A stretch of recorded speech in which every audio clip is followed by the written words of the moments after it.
நாட்பட்ட சளி, நெஞ்சு சளியை கூட கரைச்சி வெளிக்கொண்டு வரக்கூடிய துளசி ரசம். இது சளி இருக்கிறவங்க, இருமல் இருக்கிறவங்க, தொண்டவலி இருக்கிறவங்க, வறட்டு இருமல் இருக்கிறவங்க தொடர்ந்து 2-3 நாள் சாப்பாட்டோடவோ அல்லது குடிச்சிட்டோ வந்தீங்கன்னு சொன்னால் உங்கள் உடம்புல இருக்கக்கூடிய மொத்த சளியும் வெளியேறி உடம்பு ரொம்பவே ரிலீஃபாக இருக்கும். நல்லா டேஸ்ட்டாக இருக்கக்கூடிய ஆரோக்கியமான துளசி ரசம் எப்படி செய்யுதுன்னு பார்க்கலாம் வாங்க. அஸ்ஸலாமு அலைக்கும், வெல்கம் டு ஆஸ் தமிழ். நான் உங்கள் சாய்ரா ஆஷிக். இப்போ ஒரு மிக்சர் ஜார் எடுத்துக்கலாம். இதில் 1 டேபிள் ஸ்பூன் அளவுக்கு மிளகு சேர்த்துக்க போகிறோம். காரத்துக்கு நம்ம முழுக்க மிளகு தான் சேர்க்க போகிறோம். தாளிக்கும் போது மட்டும் ஒரே ஒரு மிளகாய் சேர்த்துக்கலாம். மிளகு சளி முறிக்கக்கூடிய மருத்துவ குணம் கொண்ட ஒரு சூப்பரான பொருளுங்க. அடுத்து இது கூட 1 டேபிள் ஸ்பூன் அளவுக்கு சீரகம் சேர்த்துக்கலாம். ரசம்னு சொன்னாலே கண்டிப்பாக மிளகு சீரகம் இருக்கும். மிளகு சீரகம் சேர்க்கறதுனால தான் இந்த ரசம் ரொம்பவே ஆரோக்கியமாக இருக்குது. அதை இன்னும் கொஞ்சம் கூடுதல் ஆரோக்கியமாக தான் இன்றைக்கி நம்ம செய்ய போகிறோம். இப்போ இந்த மிளகு சீரகம் சேர்த்துட்டு இந்த மாதிரி நல்லா அரைச்சி விட்டு எடுத்துக்கலாம். ரொம்ப நைஸாக அரைஞ்சு வரணும்னு இல்லை, எந்த அளவுக்கு பொடி பண்ண முடியுதோ அந்த அளவுக்கு பொடி பண்ணிக்கோங்க. இப்போ இது கூட நாம் ஒரு கை அளவுக்கு உரிச்ச பூண்டு சேர்த்துக்க போகிறோம். அதாவது பூண்டினுடைய அந்த மேல் தோல் இருக்கு இல்லையா, அதை மட்டும் எடுத்துக்கோங்க. உள்ளுக்குள்ளே இந்த பூண்டோட ஒட்டி இருக்கும்ல, அந்த தோல் எடுக்க தேவையில்லை. ஒரு கைப்பிடி அளவுக்கு சேர்த்துட்டு இது கூடவே ஒரு கைப்பிடி அளவுக்கு துளசி இலைகள் சேர்த்துக்க போகிறோம். துளசி ரொம்ப சூப்பரான ஒரு கிருமி நாசினி.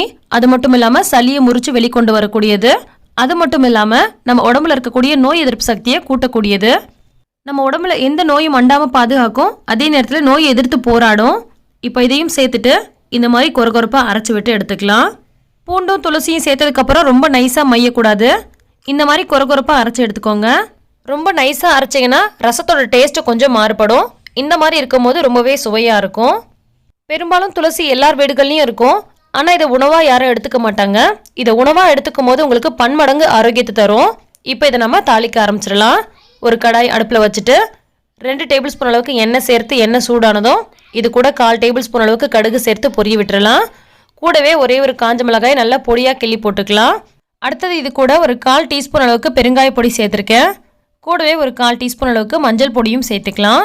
இது எல்லாத்தையும் லோ ஃப்ளேமில் வச்சு பண்ணிக்கோங்க. ஹை ஃப்ளேமில் வச்சு பண்ணாதீங்க, உடனே கரிஞ்சு போயிடும். அடுத்து இது கூட நம்ம அரைச்சி வச்சுருக்க மிளகு, சீரகம், பூண்டு, துளசி இருக்கு இல்லையா, அதை சேர்த்துக்கலாம். கூடவே கொஞ்சம் துளசி இலைகளையும் சேர்த்து 1 நிமிஷத்துக்கு இதை சிம்மில் வச்சு வதக்கி விடலாம். இது கூட துளசி இலைகள் சேர்த்து தாளித்து வதக்கி இருக்கிறதுனால வீடே அவ்வளோ ஒரு மனமாக இருக்குங்க. துளசி இலையெல்லாம் சேர்த்து ரசம் வச்சா டேஸ்ட் நல்லா இருக்குமா நல்லா இருக்காதான் நீங்கள் கவலைப்படவே தேவையில்ல. ரொம்ப சூப்பராக இருக்கும். நீங்கள் ஊற்றி குடிப்பீங்க, அந்த அளவுக்கு நல்லா டேஸ்ட்டாக இருக்கும். 1 நிமிஷம் போல் சிம்மில் வச்சு நல்லா வதக்கி விட்டாச்சு. இப்போ இது கூட நம்ம கொஞ்சமாக தண்ணி சேர்த்துக்கலாம்.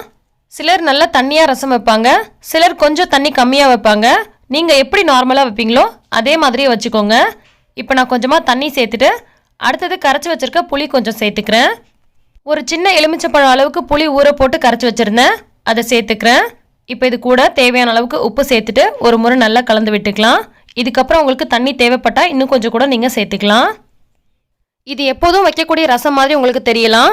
ஆனால் நம்ம இது கூட துளசி இலைகள் சேர்த்து பண்ணியிருக்கிறனால இதோட ஹெல்த் பெனிஃபிட்ஸ் பார்த்தீங்கன்னா பலவிதமான நன்மைகளை தரக்கூடியதாக இருக்குது. அடுத்து இது கூட கொஞ்சம் கொத்தமல்லி தழையும் கொஞ்சம் கருவேப்பிலையும் சேர்த்துக்கலாம். கருவேப்பிலை சேர்க்கும் போது கொஞ்சம் காம்பு பகுதி இருக்கிற மாதிரி பார்த்துக்கோங்க. ரசத்தினுடைய டேஸ்ட்டு ரொம்ப நல்லாயிருக்கும். இப்போ இது எல்லாத்தையும் ஒரு முறை நல்லா கலந்து விட்டுட்டு கொதி வர்றதுக்கு முன்னாடியே ஸ்டவ் ஆஃப் பண்ணிடணும்.